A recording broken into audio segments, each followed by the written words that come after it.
할렐루야. 오늘도 하나님께서 주시는 그 은혜와 평강이 우리 모두에게 함께 하시기를 주님의 이름으로 간절히 축원합니다. 저는 30대 초반부터 지금까지 꾸준히 해오고 있는 운동 하나가 있습니다. 그건 다름 아닌 테니스를 좀 하고 있는데요. 제가 2008년도 선교학을 공부하러 에즈벨이라고 하는 신학교에 가게 됐는데, 그 에즈벨이라고 하는 신학교는 켄터키 윌모어라고 하는 동네에 있습니다. 이사를 가서 보니까 그 동네가 너무 시골인 겁니다. 이게 그냥 돌아다니면서 보는데 뭐밖에 없냐면 저렇게 푸른 초원에 말들이 뛰어다니는 게 전부였어요. 와, 진짜 시골이다. 어떻게 이렇게 시골일 수가 있는가. 그런데 저곳이 얼마나 시골인가 한 번 더 느낄 수 있는 계기가 있었는데, 미국에는 유명한 것들이 많습니다. 그 중에서도 패스트푸드점 중에 제일 유명한 것 중에 하나가 뭐냐면 맥도날드, 우리나라에도 있잖아요. 전 세계뿐만 아니라 미국에도 많은데, 미국의 맥도날드 매장이 얼만큼 있는가? 2021년 5월 기준으로 해서 13,446개가 있더라고요. 근데 제가 살던 이 켄터키 윌모에는 그 흔하디흔한 맥도날드 하나가 없었어요.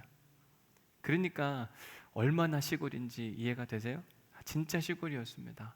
저렇게 푸른 초원에 말 더 뛰어다니고 패스트푸드점 하나도 없고, 너무 시골이다. 이런 시골에서 공부하는 것 외에 또 다른 어떤 재미를 통해서 이곳에서 지낼 수 있을까 고민을 하다 보니까 주변에 있는 목사님들, 공부하는 목사님들이 테니스를 그렇게 치시더라고요. 그래, 나도 이번 기회에 테니스를 좀 배워서 함께 교제하면 좋겠다, 그런 생각이 들어서 30대 초반에 처음으로 테니스 라켓을 잡아보게 됐습니다.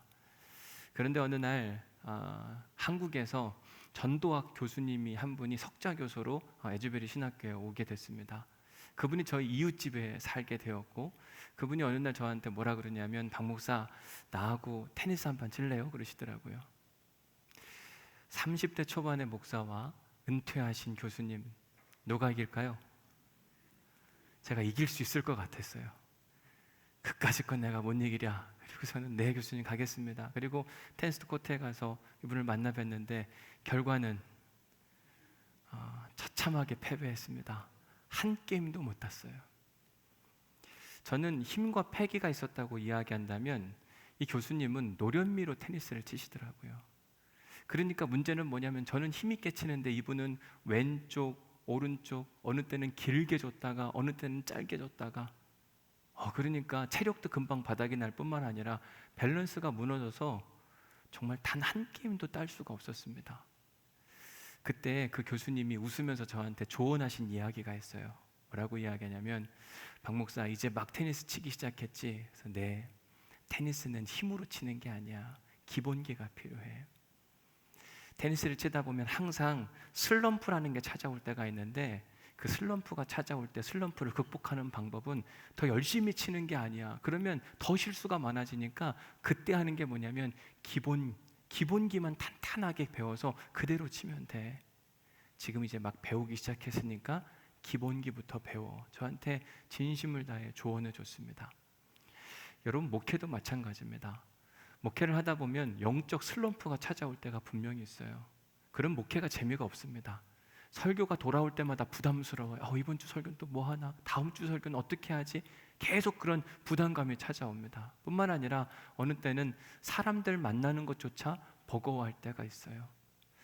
야, 내가 지금 뭐 하고 있는 걸까? 지금 목회는 잘하고 있는 건가? 내가 이렇게 한다고 성도들이 변하나? 하나님 나라가 임하나? 이런 고민들과 생각들이 찾아올 때가 분명히 있습니다.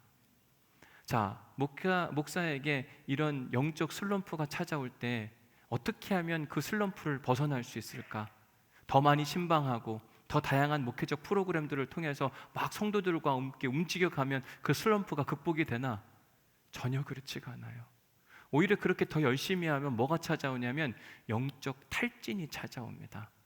그럴 때일수록 해야 되는 게 뭐냐면, 목회적인 데 있어서 기본적으로 해야 할 일, 다른 거 없습니다. 말씀과 기도해요.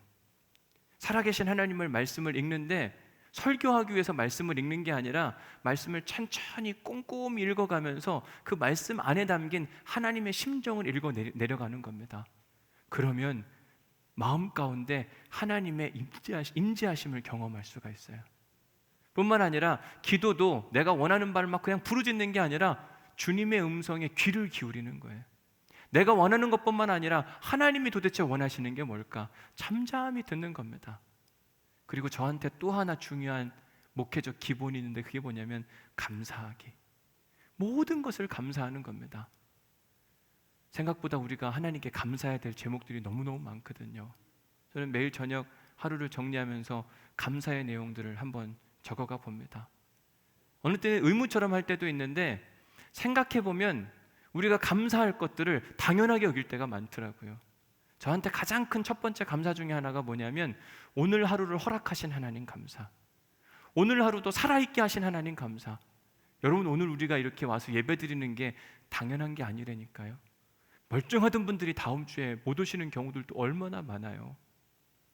뿐만 아니라 우리한테 일용할 양식을 주신 하나님 감사. 여러분, 식사할 때, 밥을 먹을 때 정말 그런 마음으로 기도하시나?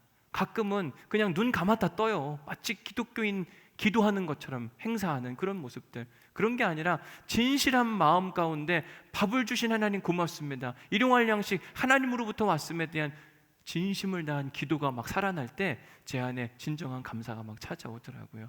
사역할 교회가 있음에 감사, 건강한 가족이 있음에 감사. 생각해보면 감사할 제목들이 너무 많은데 목회적인 슬럼프가 찾아오는 건 뭐냐면 우리 안에 불평과 원망과 감사가 사라질 때 목회적 매너리즘이 찾아오더라고요. 그럴 때 우리가 해야 될 일이 뭐냐면 모든 일에 감사해보기. 감사의 제목들을 손꼽아보면 셀 수 없는데도 불구하고 우리의 잘못된 습관이 뭐냐면 감사가 아니라 없는 걸 찾고 불평하고 원망하는 그런 모습들. 감사가 회복되면 영적 침체기도 반드시 떠나갈 수밖에 없습니다. 바라기는 우리 오늘교회 성도들은 감사가 차고 넘치시길 주님의 이름으로 간절히 축원합니다. 이처럼 우리 안에 영적 침체기 또는 예배의 침체기가 반드시 찾아와요. 예배를 드리고 또 드리는데도 불구하고 영적인 감동과 은혜가 아니라 마음에 뜨뜻미지근한 그런 마음들. 도대체 뭘까? 기쁨과 감사와 즐거움이 찾아와야 되는데 왜 내 마음은 공허한가? 이럴 때 우리가 더 열심히 예배에 참석한다. 새벽 예배, 수요 예배, 금요 예배, 셀 예배, 주일 예배 막 더 많이 참석해서 우리의 마음을 막 불태우면 될 것 같지만 더 많은 예배를 참석하는 것보다 더 중요한 게 있어요. 그게 뭐냐면 영적 기본기가 살아있는 예배를 드려야만 합니다. 오히려 더 예배에 막 참석하다가 내가 탈진해버려요. 이것도 참석해야 될 것 같고 저것도 참석해야 될 것 같고.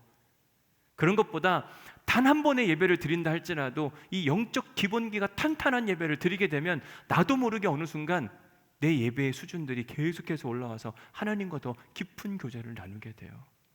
그러면 도대체 그 영적 기본기가 탄탄한 예배란 뭔가?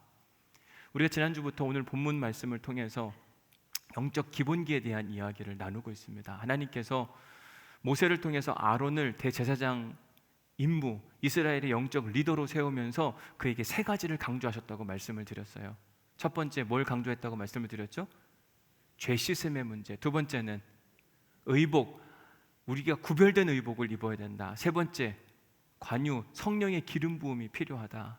그 중에 지난주에 우리는 첫 번째 요소인 죄 씻음에 대해서 집중적으로 살펴봤습니다. 우리 6절 말씀을 함께 읽어보도록 하겠습니다. 6절 말씀 읽습니다. 시작. 모세가 아론과 그의 아들들을 데려다가 물로 그들을 씻기고. 그래서 우리가 예배 드릴 때 중요한 요소 중에 하나가 뭐냐면 맨 처음에 예배 선언 다음에 하는 게 참회의 기도인데 이 참회의 기도를 진심으로 해야 된다. 기도할 때 두 가지 패턴을 말씀을 드렸어요. 바리새인적 기도가 있고 세리의 기도가 있다고 말씀을 드렸습니다. 우리는 하나님 앞에 참회의 기도를 드릴 때 어떤 형태의 기도를 드려야 된다고 말씀을 드렸습니까? 세리의 기도.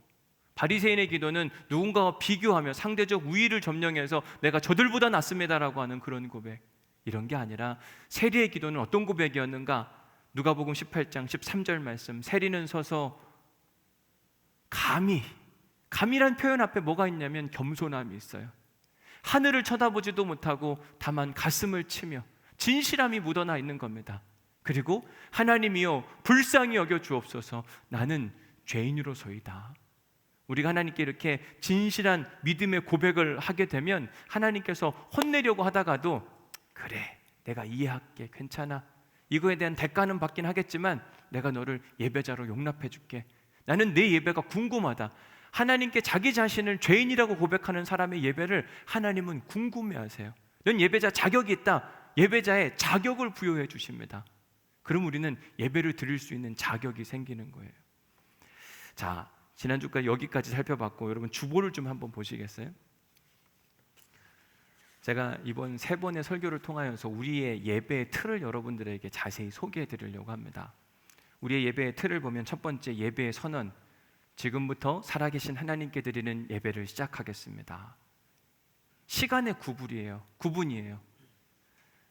9시 반, 그 전과 이유가 완전히 달라지는 것. 지금부터는 우리가 하나님께 드리는 예배 시간이니까 집중합시다라고 선포를 하는 겁니다. 그리고 나서 이제 목사님이 참회의 기도로 우리 하나님께 나아갑시다 그러면 우리는 바리새인의 기도가 아니라 세리의 기도를 드리게 되는 겁니다. 그 다음에 나오는 게 뭡니까? 경배송을 드리는 겁니다. 여러분, 경배송의 내용들을 대부분 보면 뭐가 담겨져 있냐면 하나님을 높여드리는 거예요. 하나님, 당신은 위대하십니다. 당신의 이름 앞에 내가 납작 엎드립니다. 오직 나는 죽고 오직 하나님만 살아있는 모습을 계속해서 찬양하는 겁니다. 이때 우리가 해야 할 이 태도가 있는데 이 경배송은요, 어떻게 불러야 되냐면 힘있게 불러야 돼요. 오늘 찬송가 25장 불렀는데 면류관 벗어서 주 앞에 들이세 저 천사 기쁜 노래가. 여러분, 이 찬양에 힘이 있어야 돼요. 왜 힘이 있어야 되는가? 나 같은 죄인을 받아주신 그 하나님을 찬양하는데 어떻게 힘이 없어요?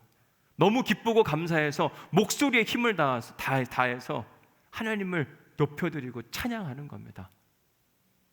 그게 경배송을 할 때 우리의 자세여야 돼요. 자, 경배송이 끝나고 나면 그 다음에는 교동문이 있는데 왜 우리가 예배 시간에 교동문을 해야 되는가? 이전에는 없었는데 왜 갑자기 등장을 했는가? 이유가 있을 거 아니에요.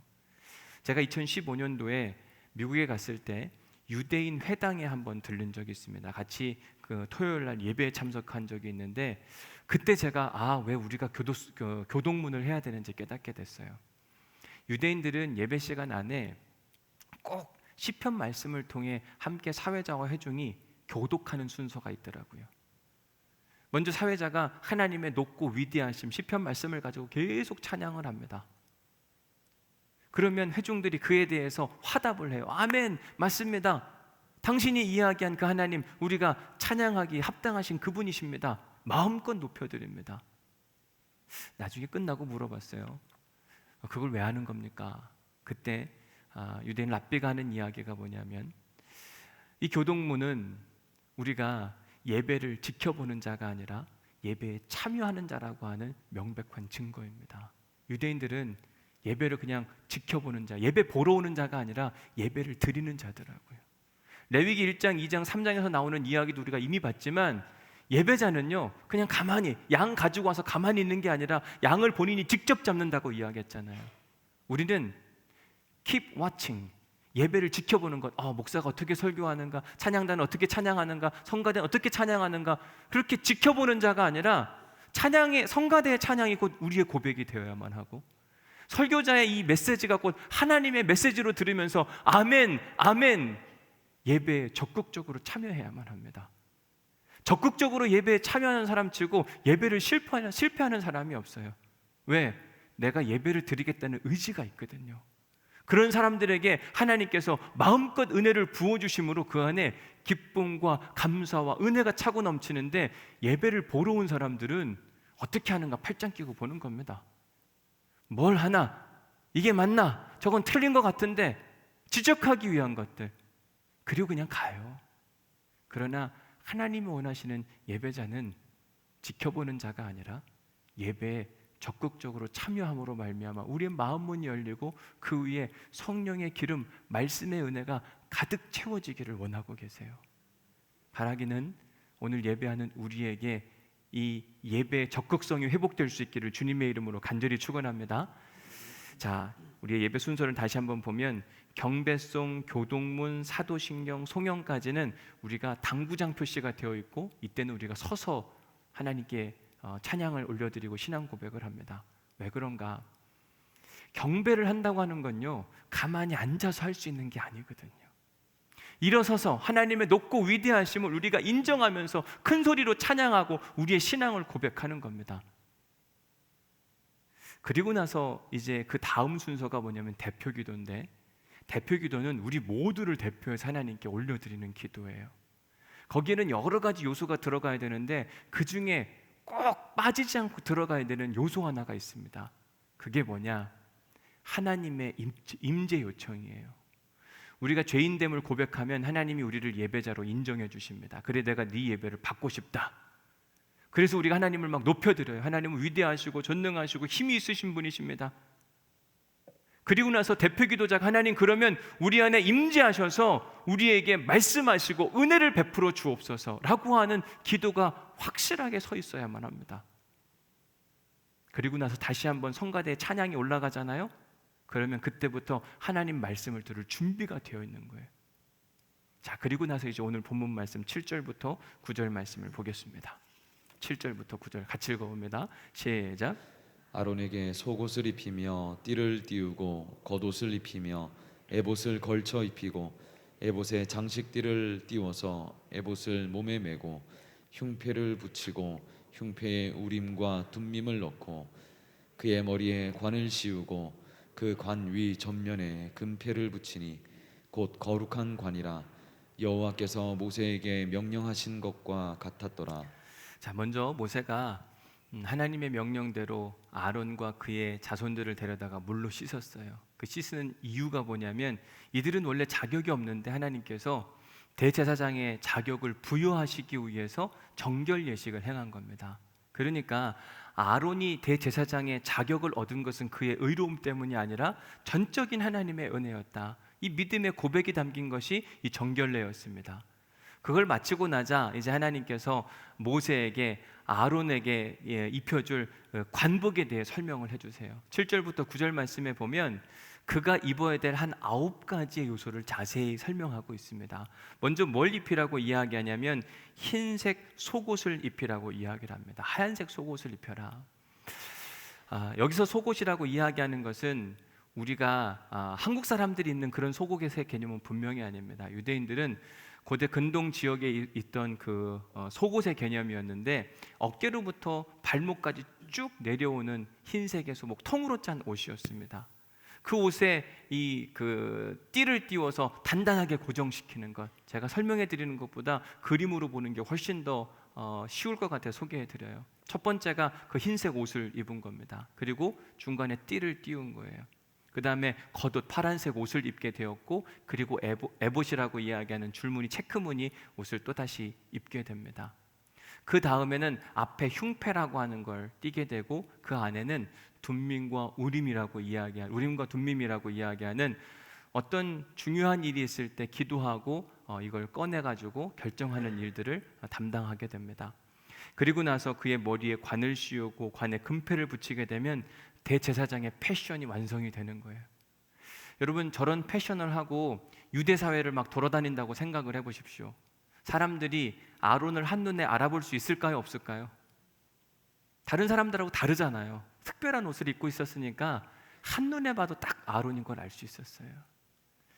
제가 지난주 화요일 점심에 손님이 오셔서 인근 근처의 식당에서 가서 식사를 하게 됐습니다. 식사를 마치고 나서 계산을 하려고 그랬더니 목사님이시죠? 네, 누가 이미 계산을 하고 갔대요. 제가 분명히 구석에서 식사를 했거든요. 지금도 누군지 모릅니다. 그런데 어떻게 알아보시고 저 대신 결제를 해줬다고 해서 고맙기도 하고 미안하기도 하고 그러려고 그런 게 아닌데 어떻게 또 알아보셨나? 여러분, 저는 그냥 평상복 입고 갔는데도 불구하고 저렇게 알아보는데 아론은 어떻게 입었다고요? 화려한 복장을 입고 다녔어요. 게다가 마스크도 안 썼어요. 얼마나 잘 알아봤을까요? 그죠? 탁 하면 알아볼 수밖에 없는. 예배자들이 가지고 있어야 될 영적 기본지 두 번째가 뭐냐면 자기가 입고 싶은 옷을 입는 게 아니라 하나님이 입혀주는 옷, 예배자의 복장이 있거든요. 오늘 본문 9절 맨 끝에도 보면 모세가 여호와께서 명령하신 대로 하셨더라.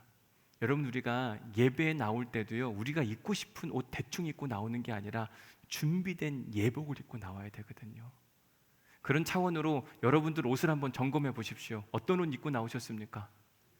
하나님이 기뻐하실 만한 옷, 그런 옷 입고 나오셨습니까? 깨끗하고 아름답고 최고로 좋은 것. 하나님이 기뻐하시는 예배자는 자기가 입고 있는 이 예배자의 옷을 점검해 볼 필요성이 있어요. 내가 지금 입고 있는 이 옷이 정말 하나님이 기뻐하시는 옷일까? 아무거나 대충 막 입고 온다? 여러분, 하나님이 만왕의 왕이신데 어떻게 그럴 수가 있어요? 그럴 수가 없거든요. 만왕의 왕을 만나러 간다고 할 때 우리가 미리 준비된 예복을 입고 와야만 합니다. 그런 차원으로 사실 주일날 입을 옷은 미리 준비해 놔야만 해요. 주일날 아침에 막 급하게 뭘 입을까 찾는 게 아니라 이미 토요일부터 내일 주일이니까 이 옷을 꼭 입고 가야 되겠다. 사실 어떤 옷을 입고 나왔느냐가 중요한 게 아니라 어떤 마음 자세를 가지고 내가 이 옷을 입고 나왔느냐가 훨씬 더 중요해요. 여러분, 옷의 가치는 다 다르거든요. 제가 입는 옷과 여러분들이 입는 옷이 다 가치가 틀리고 여러분 각각의 사람들의 상황과 처지에 따라서 옷의 형태는 다릅니다. 교회 올 때는 꼭 정장을 입고 와야 된다. 당연히 그러면 좋죠. 제가 한 번은 예배를 드리는데 어느 장로님이 교회에서 막 화를 내시는 걸 봤어요. 왜 그러냐 그랬더니 교회 오는데 젊은 사람이 반바지를 입고 왔다는 거예요. 그래서 엄청 혼내고 계시더라고요. 나중에 그 청년이 저한테 와서 뭐라고 이야기하냐면, 목사님, 제가 봐도 정말 깔끔하게 입고 왔어요. 젊은 사람들이 여름에 그냥 반바지가 아니라 그냥 정장스러운 반바지인데 어디 교회 오는데 반바지를 입고 오냐고 화를 내신 거예요. 여러분, 나름대로 기준이 달라요. 근데 하나님이 관심하는 건 어떤 복장이냐가 아니라 어떻게 준비하고 입고 왔느냐의 문제인데 자꾸 겉옷만 보는 거예요. 물론 겉으로 보이기에 좋은 옷을 입고 오는 건 당연합니다. 중요한 일이죠. 그러나 그보다 더 중요한 게 있는데, 런던 신학교 총장을 역임했던 데렉 티드볼이라는 교수가 있는데 그가 레위기의 강해 설교라고 하는 책을 쓰면서 다음과 같은 이야기를 했습니다. 성경에서 의복의 이미지는 종종 하나님 백성이 나타내야 할 미덕으로 상징하기도 한다. 성경의 진정한 관심사는 옷감 디자인이나 구성이 아니라 예배자가 막 아론처럼 입고 오라고 그러면 우린 다 아론처럼 입고 와야 돼요. 그렇지 않습니까? 근데 그런 게 아니라고 이야기하는 겁니다. 그 사람이 덧입는 성품의 특징들이다. 우리가 스스로 가치 있다고 여기며 입고 있는 의복들은 어쩌면 하나님께서 보시기에 더러운 옷에 불과할지도 모른다. 잘 기억하셔야 돼요. 내가 아름답다고 생각했는데 어느 때 보면 하나님은 더럽다고 말할 수도 있다, 이렇게 이야기하는 거죠. 제사장들은 의의 옷을 입어야 하고 하나님의 백성들은 구원의 옷을 입고 살아야 한다. 뿐만 아니라 그리스도의 제자들은 긍휼과 자비와 겸손과 온유와 오래 참음으로 옷 입어야 한다. 그리스도의 군사들은 빛의 갑옷 곧 믿음과 사랑의 호심경을 붙이고 구원과 소망의 투구를 써야 한다. 무엇보다 하나님을 섬기려는 사람들은 주 예수 그리스도로 옷 입고 정욕을 위하여 육신의 일을 도모하지 말아야 한다. 여러분, 예배에 나올 때 복장 중요합니다. 아무거나 걸치고 나올 수가 없어요. 아름답고 멋지고 최상의 옷을 걸치고 오는 것 당연한 것. 근데 이때 우리가 점검해야 될 게 하나가 있는데 뭐냐면 사도 바울의 이야기에 귀를 기울이셔 보아야 돼요. 디모데전서 2장 9절 말씀을 함께 읽어보겠습니다. 같이 읽습니다. 시작. 또 이와 같이 여자들도 단정하게 옷을 입으며 소박함과 정절로서 자기를 단장하고 따은 머리와 금이나 진주나 값진 옷으로 하지 말고. 초대교회에 이런 사람들이 많았던 거예요. 교회에 올 때 자기 의를 자랑하기 위해서 따은 머리와 금이나 진주나 값진 옷으로 치장을 하고 온 사람들입니다. 그렇게 하고 온 사람들의 목적이 뭐예요? 아름답기는 하죠. 그런데 과시용이었어요. 하나님께 예배드리기에 합당한 옷이라고 하기보다는 자기의 능력과 자기의 권력과 자기의 부가 얼마나 대단한지를 과시하기 위해서 막 돌아다니는 그 여성들을 향하여서 바울이 디모데를 통해 하시는 이야기가 뭐냐면, 이와 같이 여자들도 제발 예배드릴 때 단정한 옷, 소박하고 정절을 지킴으로 말미암아 하나님께도 은혜가 되고 사람들한테도 덕이 되는 예배의 복장을 하고 와라. 그러면서 로마서 13장에서는 이렇게 이야기합니다. 오직 주 예수 그리스도로 옷을 입고 정욕을 위하여 육신의 일을 도모하지 말라고 이야기하세요. 여러분, 교회 올 때 준비된 예복 입고 오는 거 중요합니다. 아름답고 멋지고 화려한 것. 그러나 예배당에서는 그거보다 더 중요한 게 있는데, 그게 뭐냐면 그리스도의 옷을 입어야 돼요. 하나님이 우리에게 입혀주시는 그 옷이 있거든요.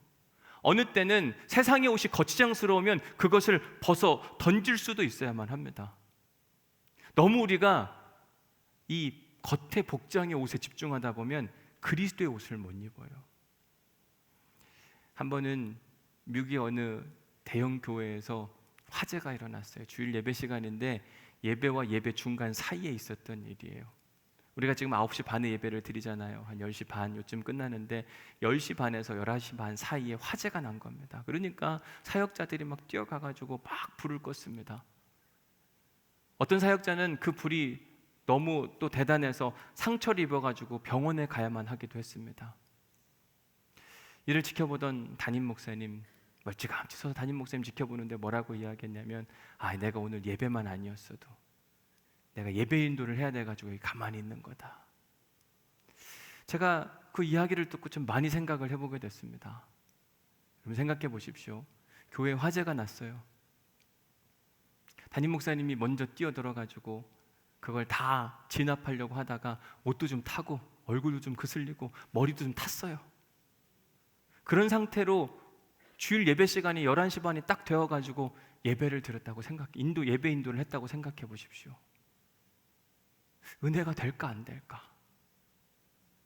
반대로 주일 예배 걱정을 해서 화재가 났는데도 불구하고 사역자들은 다 뛰어드는데 혼자 뒤에서 뒷짐지고 멀리 서 있다가 깔끔한 복장으로 주일 예배 시간에 딱 나타나가지고 신앙적으로 아름다운 설교 메시지를 딱 선포했어요.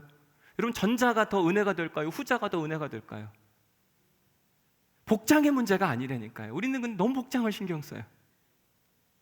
저는 오히려 화재 진압을 하다가 옷도 좀 타고 머리도 좀 끄슬르고, 그런데 교회를 사랑하신 하나님의 마음, 이런 마음을 온전히 쏟아낸다면 아무리 깔끔한 옷을 입고 설교한다 할지라도 훨씬 더 은혜가 되진 않을까.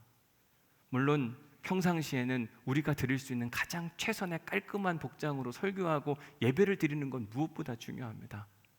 그러나 하나님의 관심과 하나님이 계속해서 주목해 보시는 건 뭐냐면, 겉으로의 화려함도 아름다움도 중요하지만 내면적 보이지 않는 옷을 무엇보다 중요하게 생각하세요. 너는 지금 무엇을 입고 있는가? 그리스도의 옷이 너에게 입혀져 있는가?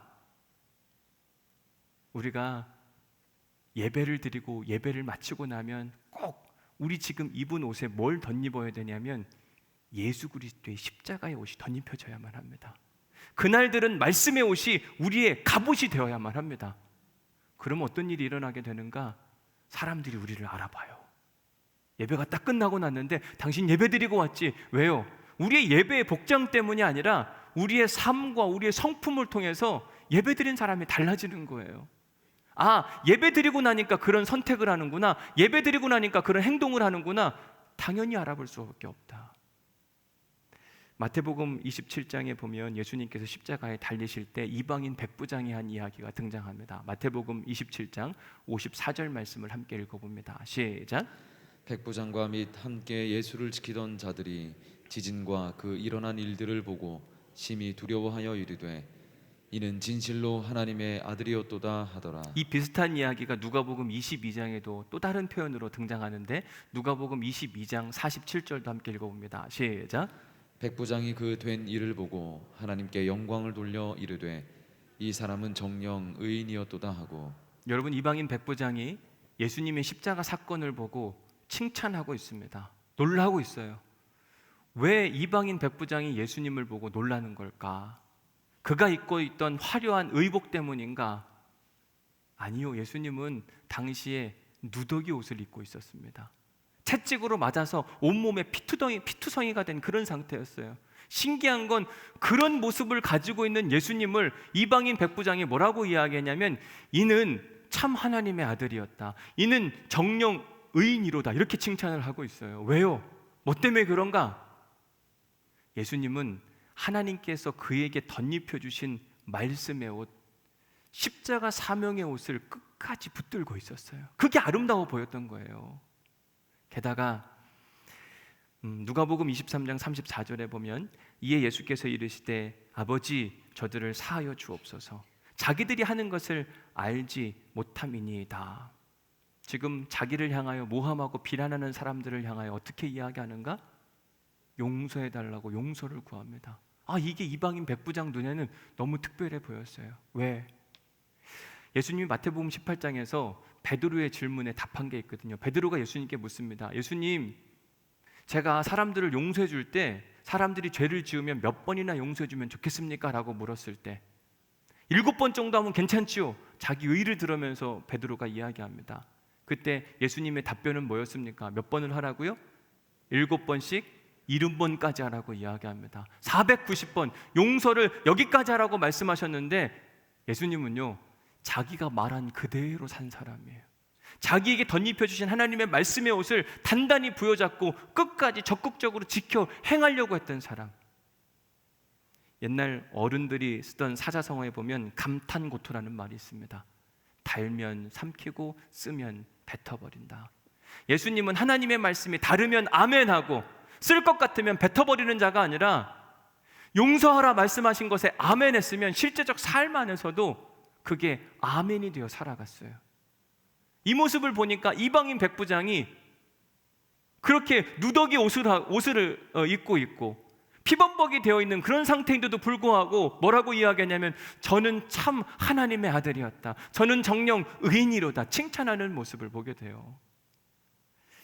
사랑하는 성도 여러분, 하나님이 기뻐하시는 예배자는 이방인 백부장으로부터 이런 칭찬을 들을 수 있어야만 합니다. 이것이 바로 성공한 예배자의 모습이에요. 예배자는 그냥 주일날 한번 좋은 아름다운 옷을 입고 여기서 잠깐 있다 가는 게 성공한 예배자가 아니라 예배를 드리고 나서 다른 사람들이 한눈에 알아보는 겁니다. 당신 예배자지. 당신 오늘 이 교회에서 예배 드렸지. 한눈에 알아보는 거예요. 그러기 위해서 첫 번째 뭘 해야 되는가? 죄 씻음에 참회의 기도가 있어야 된다. 두 번째로 필요한 게 뭐냐면 하나님께서 우리에게 입혀주시는 말씀의 옷을 입어야만 해요. 그 옷을 입고 밖으로 나아갈 때 사람들이 우리를 알아볼 수밖에 없어요. 아론이 하나님께서 모세를 통하여 입혀주신 그 관복을 입고 나아갔을 때 유대 사회에서 모든 사람들이 저는 하나님께서 인정하신 대제사장이라고 하는 걸 단번에 알아봤듯이 우리가 예배를 드리고 하나님이 우리에게 입혀주시는 말씀의 관복을 입고 세상에 나아가면 우리는 달라 보이는 겁니다. 그런데 손가락질 받는 게 아니라 멋있는 거예요. 당신은 왜 그렇게 다를 수밖에 없냐? 예배를 드리고 왔거든요. 오늘 말씀을 들을 때 이렇게 살 수밖에 없는 겁니다. 그 모습을 보고 사람들은 아름답다, 멋있다, 응원하고 칭찬하게 돼요. 저는 오늘 예배하는 우리 모두에게 그런 칭찬 듣는 한 주가 될 수 있기를 주님의 이름으로 간절히 축원합니다. 이렇게 말씀에 갑옷을 입고 세상에 나가는 사람의 특징이 있더라고요. 예배 때 뭘 해야 되는가? 이 말씀이 이제 오늘 말씀의 키포인트 꼭 잘 들으셔야 돼요. 말씀에 갑옷을 입고 나가는 사람의 특징, 하나님 말씀에 대한 간절함이 살아있어요. 예배 와서 그냥 앉아있다 가는 게 예배의 목적이 아니라 주님 오늘 말씀하여 주옵소서. 분명히 하나님께서 오늘 내게 필요한 말씀하실 것을 믿습니다. 이 간절함이 살아있는 사람들은 주의 말씀이 들려요. 그리고 들린 주의 말씀을 갑옷으로 입고 나아갑니다. 누가 그 옷을 뺏으려고 해도 절대로 빼앗기지 않아요. 왜? 하나님이 우리에게 주신 말씀의 옷이기 때문에. 그래서 예배 안에 우리 안에 간절함이 살아있어야 돼요. 저는 그래서 오늘 결단 찬송을 말씀하소서라고 하는 찬양인데 사실은 우리가 많이 불러본 찬양은 아닙니다. 그런데 저는 후렴부가 너무 좋은 겁니다. 주 하나님 내게 말씀하소서 주의 말씀 듣기 나원합니다. 주 하나님 내게 말씀하시네. 주님의 뜻 알기 나원합니다. 예배를 드릴 때요, 이 자세가 있어야 돼요. 주 하나님 내게 말씀하여 주옵소서. 내가 말씀이 필요합니다. 하나님이 내 인생의 위로자고, 하나님께서 내 인생의 처방전이 되시고, 하나님께서 내 인생의 희망이 되시는 줄 믿사오니, 주님 오늘 예배 시간에 딱 한 말씀만 허락하여 주옵소서. 이 간절함이 살아있는 사람은 주의 말씀을 들어요. 예배 시간이 되어서 앉아있는 사람이 아니라 자기의 죄를 고백하고, 그 고백된 그 죄인의 심정으로 주님, 내가 주님의 말씀을 들어야만 살겠습니다라고 하는 믿음의 고백이 살아있는 사람, 하나님의 말씀이 안 들릴 수가 없어요. 여러분, 세상이 우리를 예배자로 인정하는 것은 예배의 복장, 예배 올 때 아름다운 옷을 입고 성경책을 옆구리에 꼈기 때문에 우리가 예배자인 게 아니에요. 우리의 예배자로서의 삶의 성품, 내적인 보이지 않는 옷, 그건 다 어디서 오는 거냐면 하나님의 말씀이 나를 다스려갈 때 찾아오는 거거든요. 그러려면 우리가 끊임없이 주일 예배마다 주 하나님 내게 말씀하소서, 주의 말씀 듣기 나원합니다. 계속해서 우리가 하나님 앞에 간구해야 돼요. 주님 듣기를 원하나이다. 주님 말씀하여 주옵소서. 아침에 내가 큐티책을 펼 때에도, 새벽 예배 올 때에도 주 하나님 내게 말씀하소서. 여러분, 하나님이 얼마나 수다쟁인지 아세요? 하나님은요, 끊임없이 말씀하기 원하세요. 계속해서 이야기하길 원하십니다. 우리의 마음이 준비되고 열려있기만 하면 하나님은 계속 말씀하실 거예요. 근데 우리가 아직 거기 준비가 안 돼 있어요. 그냥 예배 참석하는 것으로 만족하고 갑니다. 이건 종교생활, 신앙생활이 아니에요. 전 우리에게 이 신앙이 회복될 수 있기를 주님의 이름으로 간절히 축원합니다. 주님, 내게 말씀하여 주옵소서. 들은 말씀을 내 겉옷 걸치고 나아가는 거예요. 내가 입고 싶은 옷을 입고 나아가는 것이 아니라 하나님이 내게 덧입혀 주신 그 옷을 입고 한 주간 살아갈 때 우리는 가정에서도 당신 예배 드리고 오니까 다르네, 당신 이번 주 교회 다녀왔지? 달라. 이런 이야기를 들을 수밖에 없거든요. 우리에게 이 말씀에 대한 간절함이 살아있기를 주님의 이름으로 간절히 축원합니다. 말씀을 정리하면서 오늘 들은 말씀 중에 은혜 받은 말씀을 적어보시기 바랍니다. 저는 이 부분이 되게 중요하다고 생각이 들어요. 은혜 받은 말씀을 적는다고 하는 것은 내게 오늘 주신 말씀의 갑옷이 뭔지를 여러분 스스로 적는 거거든요. 이게 없으면 안 돼요, 여러분. 예배를 마치고 났을 때 반드시 우리에게 하신 말씀, 은혜가 있거든요. 우리에게 주신 그 은혜를 적으셔야 됩니다. 이걸 그리고 붙들고 가셔야 돼요. 걸치고 가셔야만 합니다. 5월달 스탑앤러브의 안내사항은 뭐냐면 주일날 예배 드렸을 때 은혜 받은 내용을 가족들하고 함께 나누는 거예요. 오늘 나는 예배 드렸을 때 이게 내한테 참 은혜가 됐다, 이걸 함께 나누고 또 감사 제목을 나누는 겁니다. 한번 해보세요. 그러면 우리의 삶이 달라질 거예요. 우리를 바라보는 눈이 달라질 겁니다. 반드시 달라집니다. 먼저 오늘 은혜 받은 말씀을 한번 적어보시기 바랍니다.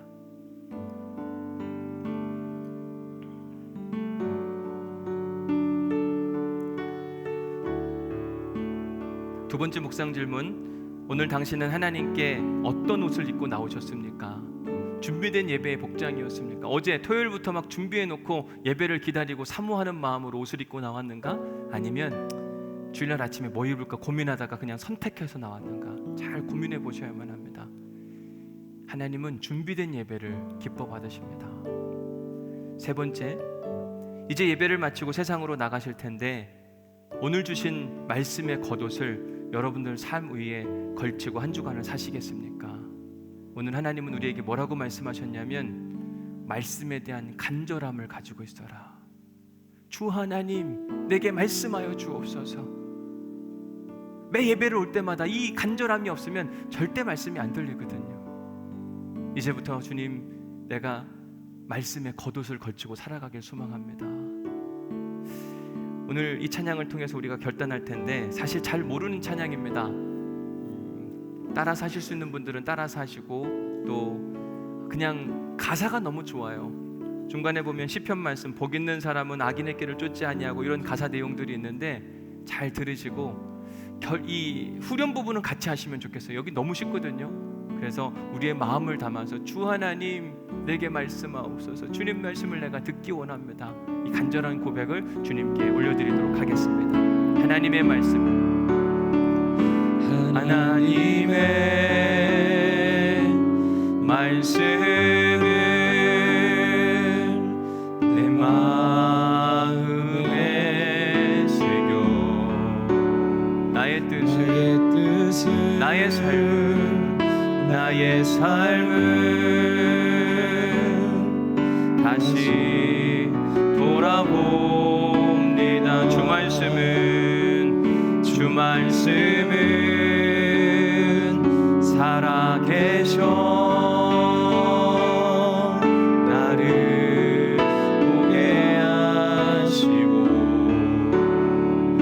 말씀으로 나의 삶을 인도하여 주소서. 복 있는 사람은 악인의 꾀를 쫓지 않고, 죄인의 길에 서지 아니하며, 오만한 자의 자리에 앉지 아니하고, 주의 말씀을 주야로 즐거워하는도다. 우리 다 함께 주 하나님, 주 하나님 내게 말씀하소서.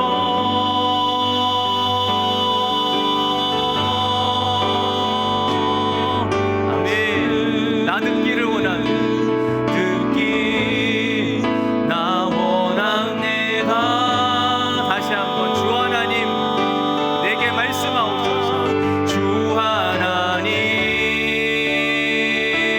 내게 말씀하소서.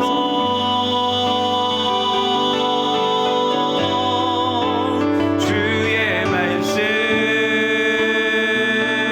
듣기 나 우리 한 번 더 찬양합시다. 주님 내게 말씀하여 주옵소서. 내가 듣겠나이다. 하나님, 주 하나님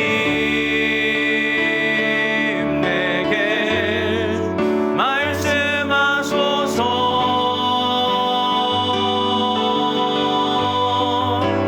주의 말씀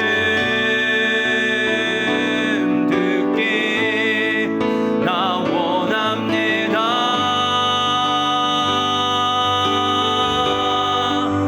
주 하나님 내게 말씀하시네.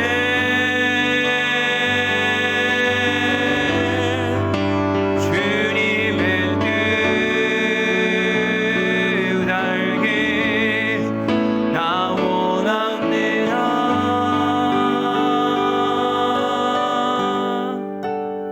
여러분, 하나님의 뜻을 알고 싶지 않으세요? 하나님 말씀 듣고 싶지 않습니까? 우리 안에 간절함이 있어야 돼요. 주님은 말씀하시는 분, 생명의 말씀, 능력의 말씀, 권능의 말씀, 그 말씀을 내가 들으면 나는 산다, 나는 일어난다, 나는 치유함을 받을 수 있다. 이 고백이 있는 사람들은 반드시 주의 말씀을 들을 수 있습니다. 예배에 나오실 때 그냥 나오시지 말고, 주 하나님 내게 말씀하소서.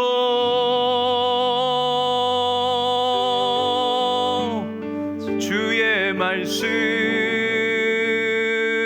듣기 나 원합니다. 여러분, 이 고백을 갖고 나오셔야만 합니다. 이제 다 함께 자리에서 일어나셔서 이 후렴구 찬양할 텐데, 하나님 이제부터 내가 예배에 나올 때 그냥 나오지 아니하고 이 마음 갖고 나오겠습니다. 주님 내게 말씀하여 주옵소서. 그 말씀이 나를 일으키게 하여 주옵소서. 채워지게 하여 주옵소서. 이런 간절함을 담아서 다시 한번 주 하나님 찬양하겠습니다.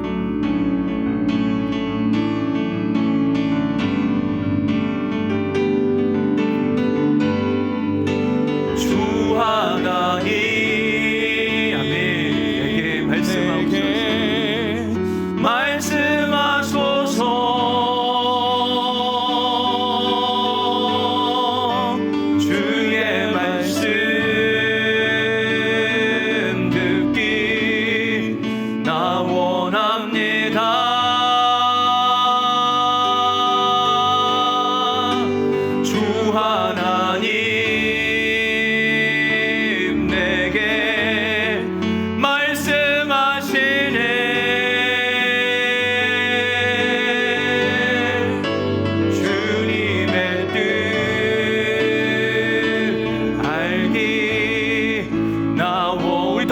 힘있게 찬양합시다. 주님, 주 하나님 오늘 내게 말씀하여 주옵소서. 하나님, 주 하나님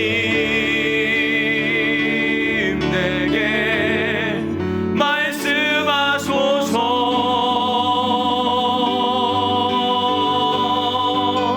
주의 말씀 듣기 나 원합니다.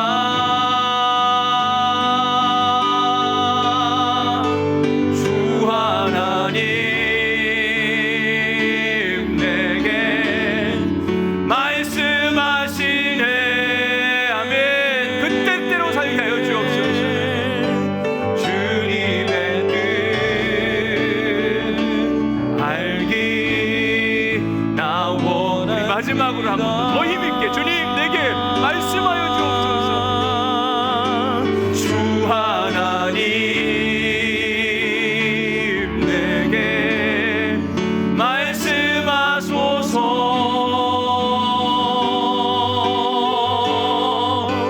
주의 말씀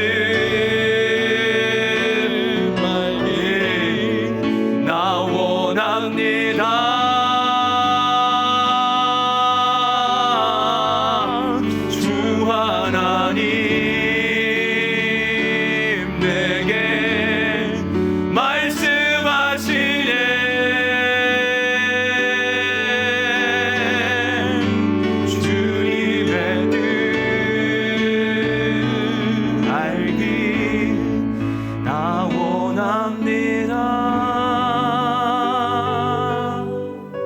하나님, 이 시간 주님 앞에 예배를 드립니다.